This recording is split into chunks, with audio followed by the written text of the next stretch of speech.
अस्सलाम वालेकुम स्टूडेंट्स, मैं माजिद अली, आपका कंप्यूटर टीचर, आपका 3D मैक्स का टीचर। तो आज आपके साथ 3D मैक्स की दूसरी सेकंड एनिमेशन को बताना चाहूँगा कि सेकंड एनिमेशन इसमें कैसे की जाती है।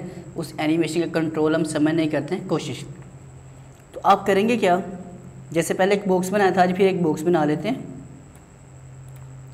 तो आज आपने साथ है कि नेक्स्ट ये भी काम करना है। इसकी जो शेप्स आ रही हैं, शेप्स में जाएँ। ये लाइन आ रही है, लाइन्स को आप आ गए यहाँ से इधर पाथ अपनी मर्ज़ी का डिज़ाइन कर लें, जहाँ से आपका ये ऑब्जेक्ट मूव होता हो चलता जा रहा हो जाए। कुछ यूँ मैंने एक पाथ सा बनाया है बड़ा। अगर पाथ थोड़ा सा आप चाहते हैं कि स्मूथ बने तो इसे मैं डेल कर रहा हूँ। इसी लाइन पे क्लिक करके आप 1 2 और यहाँ क्लिक करके रखेंगे तो ये कर्व होना शुरू हो जाएगा आपका ऑब्जेक्ट। कुछ यूँ दबा के रखा तो गुलाई आ जाएगी और राइट क्लिक करता हूँ तो ये पाथ आपका हो चुका है कंप्लीट। कलर थोड़ा सा चेंज करो तो कि जो आपको अच्छे से नज़र आ जाए। ये अब रेड आपको अच्छे से नज़र आ रहा होगा।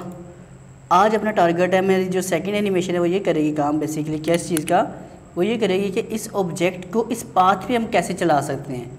तो आप क्या इसमें थोड़ी सी मैं जो लास्ट प्रीवियस एनिमेशन थी ऑटो की वाली, उसकी थोड़ी ज़रूरत पड़ेगी, लेकिन फ़िलहाल देखते हैं इसमें क्या क्या काम हो सकता है जी। तो आप क्लिक करते हैं इस ऑब्जेक्ट पर और इस ऑब्जेक्ट को सिलेक्ट करने के बाद आप क्या करेंगे, ये ऊपर जो आ रहा है अपने पास क्रिएट, ये आ रहा है कमांड पैनल में ऊपर जो लिखा आ रहा है क्रिएट मॉडिफाई, अपने पास ऑप्शन आ गई हिरारकी और फोर्थ ऑप्शन जो आ रही मोशन। आज आप मोशन में जाओगे, मोशन पे क्लिक करना है और इसमें क्लिक करने के बाद यहाँ लिखा आता है असाइन कंट्रोलर। बाकी चीज़ें मैं क्लोज़ कर देता हूँ ताकि आपको समझने में थोड़ी हो जाए आसानी। लो जी, अब यहाँ लिखा आता है असाइन कंट्रोलर। आप असाइन कंट्रोलर के प्लस पे क्लिक करेंगे, वो एक्टिवेट हो जाएगा। और उसके साथ यह लिखा आता है हमारे पास, पूरा लफ्ज़ पढ़ा दूँ आपको मैं, दिस वन पोजीशन। एक ऑप्शन कौन सी आ रही, नाम लिखा आ रहा है पोजीशन। आप इस पर करेंगे क्लिक।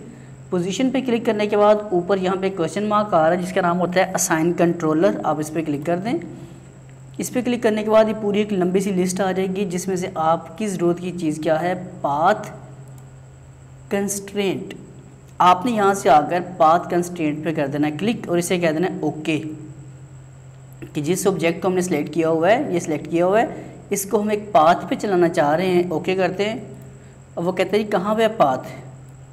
अब यहाँ पे तो हमारे पास कोई ऑप्शन नहीं आ रही नीचे। आप पे जो आ रहा है PRS पैरामीटर पहले वाला, नीचे लिखा था पाथ। हम पाथ वाले के प्लस पे क्लिक करते हैं और देखते हैं यहाँ पे क्या लिखा आता है। लिखा आता है ऐड पाथ। वो पाथ बताएं जिस पे इसको चलाना है। तो आप ऐड पाथ पे क्लिक करें और अब प्ले करके चेक करके देखते हैं। तो ये देखो, पहले तो ये फ्रेम यहाँ से यहाँ तक लग चुका है। अब प्ले करते हैं तो ये आपका ऑब्जेक्ट देखिएगा स्मूथली उसकी तरह उसी पाथ के ऊपर काम करना शुरू हो चुका है। अगर आप चाहते हैं कि थोड़ी सी ये रोटेशन भी करे, तो जिस मौके पे जा रहा है वहाँ वहाँ रोटेट हो, तो फिर आपको ज़रूरत किस चीज़ की पड़ेगी, अब ऑटो की। इसी एनिमेशन में हम थोड़ा सा ऐड कर लेते हैं अपना काम। आप कहते हो जी इसको 100 पे ले गए, 0 पे ले गए, मैं शुरू पहले फ्रेम पे ले गए, ऑटो की ऑन कर देना यहाँ से।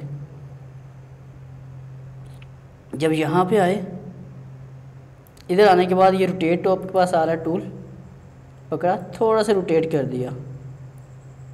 यहाँ पर आए, थोड़ा सा इस तरह रोटेट, ये देखिए नीचे कीज़ पीछे लगती जा रही हैं।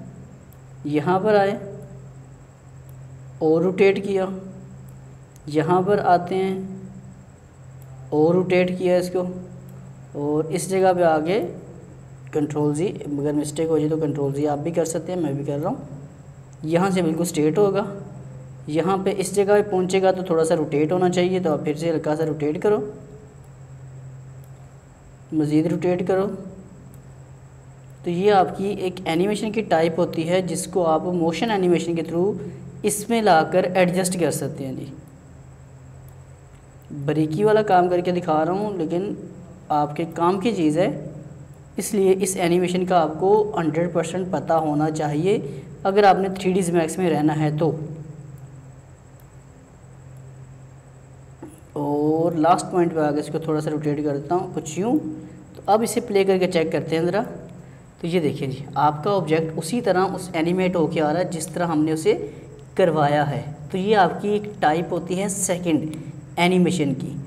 हम इनकी वीडियो बना के भी स्टोर कर सकते हैं, लेकिन स्टोर करने का तरीका आपको बताऊंगा, ज़रूर बताऊंगा, इसमें नहीं, थोड़ा सा आगे पहले आप एनिमेशंस बनानी सीख लें, फिर आपको इन एनिमेशंस की वीडियो बना के कैसे सेट करना है, ताकि आप इसी वीडियोस को फेसबुक पे, व्हाट्सएप पे, स्टेटस वगैरह पे लगा के शेयर कर सकें, दूसरों को बता सकें कि हमने क्या क्या काम किया है। लेकिन फ़िलहाल हमें सीखना है पहले खुद को, ताकि हमारी ग्रिप अच्छी हो जाए, फिर हम बाद में इंशाल्लाह दूसरे लोगों को भी ये चीज़ें कहेंगे, बताएंगे, सुनाएंगे, दिखाएंगे, सब कुछ करेंगे काम। तो उम्मीद मैं इस बात की रखता हूँ कि आपको ये एनिमेशन अच्छे से क्लियर हो चुकी है, समझ आ चुकी है। तो इस एनिमेशन का कॉन्सेप्ट आपको अच्छे से क्लियर हो चुका है जी।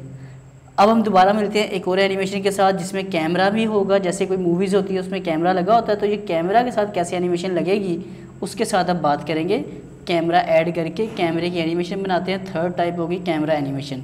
तो स्टूडेंट्स, अगर ये लेक्चर अच्छा लगा है, आप इस तरह का लेक्चर चाहते हैं, तो प्लीज़ लाइक शेयर कमेंट ज़रूर करें, और मेरे चैनल टेक्नोलॉजीज़ वर्ल्ड को भी सब्सक्राइब करें और फन जोन को भी सब्सक्राइब करें। दोनों के बेल आइकन पे क्लिक कर दें। मैं बहुत सारे शॉर्ट कोर्स लेके हाजिर होता हूँ, तो जो आपको फ़ायदा दे सकते हैं जी। तो ज़िंदगी रही तो फिर मुलाकात करूँगा आपके साथ, तब तक के लिए दे मुझे इजाज़त। आप सब लोगों को मेरी तरफ से अल्लाह हाफिज़, बाय बाय।